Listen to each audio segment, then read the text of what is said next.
Hello everyone! Magluluto pala ako ngayon ng ginataang isda. Isdang bonito or bonitos nga pala ang gagamitin ko rito. Ipiprito ko muna siya bago ko siya gagataan para hindi agad siya madurog. Nang matapos ko ng iprito ay magigisa na ako ng mga aromatics. Nauna ang luya, bawang at sibuyas. Lagyan na rin natin ng kamatis. At sinasabay ko na rin ang patis sa paggisa.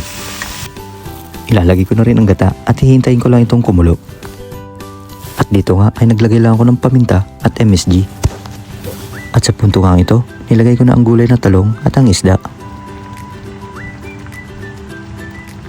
Tatakpan ko lamang at hahayaan kumulo. Habang kumukulo, nilagay ko na rin ang sigarilyas, sili at pechay. Takpan ulit natin. Check ulit na. Dito ay inadjust ko lang ang lasa gamit ang paminta at asin. Sa dish pa lang ito, gusto ko siya na may konting asim. Pwede kayong gumamit ng suka, pero ako sinigang mix ang ginamit ko. At ayan, luto na ang ating ginataang isda.